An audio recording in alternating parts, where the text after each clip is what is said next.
What up boys, and welcome back to another video. So in this video we're going to do something special. I usually just do big opening videos and gold farming videos in general, but I get a lot of questions about new people watching my YouTube videos and my streams, and they ask me, well, tell me that you're new to gold making, and they ask for tips on how to start out. Like, they don't even have any clue on where to start. So I wanted to make a video solely for those people, and you never know. Like, some of you guys are probably way into gold farming, but you might pick up a thing or two. So we're gonna go through 5 main points, and I'm gonna discuss or talk a bit about them.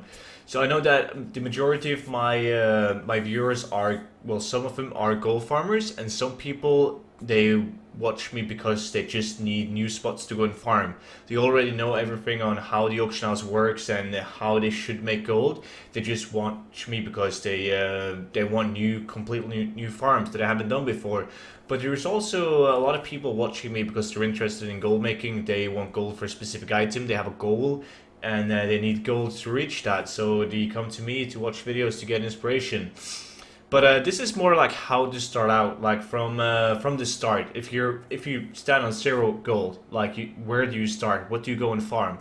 So first of all, I'm going to start with rule number 1, which is going to be build up your auction house. This is really important. Like any big guy that has a lot of gold, by no means, I'm not a guy with extreme amounts of gold. I got like 10 million gold on this guy and 5 million on my other bank tune, and then some. But there's people making millions after millions, even daily. You gotta keep in mind that those people are people that play the auction house. They don't go out and farm like me and you do. They just stay on the auction house, they play the auction house, they snipe, they flip, and do all of that through goblins. So I'm not a goblin. Personally, I just go out and I farm stuff, and I do some investments and so on, and we're gonna go back to that. But building up your auction house, we're talking specifically about things that sell slowly and things that you need to have many of. We're talking about transmogs in particular. Like, transmog sells in every realm. I play on a low pop realm, and there's a lot of people claiming that they can't get their transmog items to sell, and they blame it on their low population realm. Now, as I said, I play on a low population realm, and I do sell a fair amount of transmog. However, 50 transmog items on the auction house is not enough. I always ask people who come to me and be like, yo student, I'm trying to farm transmog, but it doesn't sell. First question I ask them is, how many auctions do you have up? And people go like, I got 50, I got 100, that's not nearly enough. If you take one specific item, just take a look at one item in your bag that is a transmog item and look at the average sale. You can go on Wowhead, WoW auction, and you can see the sell rate on that one item. It's going to be like 0.02 per day. It's going to be extremely low. However, if you get like 500, 1,000 items, you're going to see frequent sales. I can guarantee you. You just need to know how to price these. We're going to come back to that later on. But as long as you get a big variety of transmog items, you're going to be fine. And how do you get those transmog items? Pretty simple. You should if you just go and do RFD, AQ, Olderman, Sulfarak, or Dire Maul, just go to those dungeons and start to farm. Like, I got guides on every single dungeon, extremely simple. You should get Loot Appraiser or TSM add-ons to track the value, because if you're completely new to gold making, you're gonna go in blind. You're just gonna go in, you're gonna kill a bunch of mobs, and whenever you loot stuff, you have no clue if it gets value or not. So most importantly, if you're gonna start gold farming, download TSM and Loot Appraiser.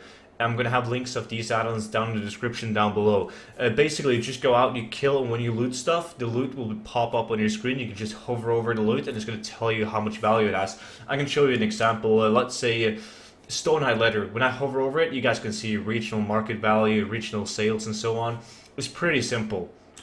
And once you have a lot of transmog items on the auction house, you can also go and farm older materials and so on. Like, older materials sell for a lot of gold, but they don't sell frequently. But you should, however, have like a big variety of different old materials on the auction house too, because once it sells, there might be a big buyer, like he might be interested in buying a big quantum to craft a bunch of stuff. Moving on to point number 2, which is going to be sell a variety of items. We talked a bit about it, but basically you don't go out and you farm transmog only. Some people do, and it works for them, But I would always recommend you to have a big variety of items. Like, don't go for transmog only. Look into like the best way of learning your auction house is going to be testing it out, right? And you should go out, farm transmog items. It's always good. And you should also try different markets, such as battle pets. Just go out, farm different whelplings and so on. You can even go to vendors and just buy some patterns and recipe for like 1 gold and try and sell them for 100. Sells extremely well. Just have a variety of different items on the auction house. Just don't lock yourself to that one specific thing. And moving on to point number 3 is get big ticket items. This is a personal favorite of mine. I love big ticket items. Some of you guys might not agree on this, but I think big ticket items is really important. It might be because I find it extremely fun to farm and when it sells. But it's like big ticket items. We're talking about like Seal Tomb of Lost Legion, Battered Hilt, Dices with a Rogue, and you got Seal Tomb of... Did I say Seal Tomb of Lost Legion? Well, anyways, we're talking about items worth tens of thousands of gold. They don't necessarily sell instantly or fast, but when they sell, it's extremely nice. I mean, it's the best feeling to sell an item worth 100,000 gold. And you don't have to have class specific farms in order to do these farms. Like if you want to do dices with a rogue, you can just go and make a class trial rogue and go and pickpocket for dices. If you want to farm for Seal Tomb of Lost Legion on a warlock, you can just make a class trial warlock and so on. I'm gonna leave a link down in the description of different class specific farms for big ticket items that you can do. And you can also farm for like extremely rare pets.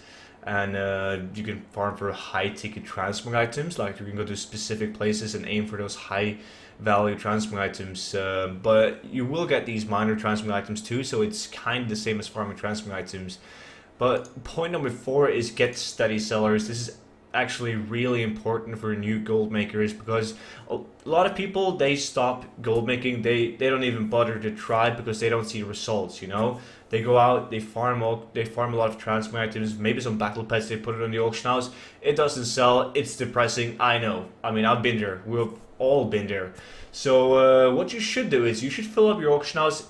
That's the most important thing, just fill up your auction house because like most of the times get like high item value in terms of like transmog and so on is going to beat the gold per hour that you're going to get from steady farms. However, steady farms is a guarantee sale though. So if you go out and you pick up mining, herbalism, skinning, it doesn't really matter. Just go out there and do legion content stuff. Like just pick up those herbs, mine those nodes, and do that occasionally. Don't do it all the time unless you like it. A lot of people find it boring, like that includes me. So I just do it every now and then to make sure that I have some almost instant sales up on my auction house, mostly to just keep me going, you know, and get those sales. And it's extremely good gold too. And the last point is going to be learn your auction house and your add-ons. We talked a bit about TSM and Loot Appraiser. I think it's a must. Not only when you're going out there and you're farming to see the value of the items, but also for simple things such as posting the auctions. I mean, if you're gonna have 1,000 transmog items laying on your bag, which is no problem achieving 1,000 transmog items, it's harder to sell the items than to farm the items. But you're gonna need some add-ons to move these items and get a good sight on what's selling, what's not selling. So if you don't like TSM, if you tried it out and you think it's too complex, just try and download Auctionator. Auctionator is a really good add-on. You can just alt-click your item and it's going to put it up and undercut by the set value and so on. Loot Appraiser, as I've explained, just tells you the value of whatever you pick up. It's brilliant.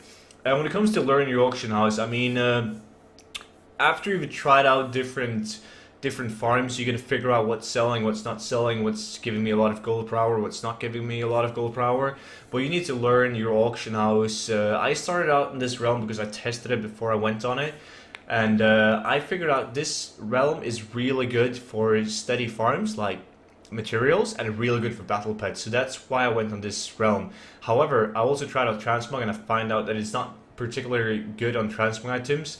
But like I tried and I found out you can still make a lot of gold in transmog items, but that's what you got to do with your realm. You just got to post auctions and you got to see what's selling, what's not selling, and you also got to have add-ons for reposting. Reposting is extremely important, guys, because you're not going to be the only guy farming transmogs or materials or battle pets. You're going to have a lot of competition, so you want to have TSM or auctioneer to just go through your auction and check him to see if some people undercut you. Because let's say you got a pair of glorious likes on the auction house, you definitely don't want to miss out on a sale on a high ticket item, because if you're unlucky and a guy undercuts you with 1 gold, guess what? You're not going to sell your likes, and your next chance is probably, well, could be in like 5 months. You never know. So you don't want to miss out on a potential sale. So you always want to make sure that your auctions are the cheapest ones available in the auction house.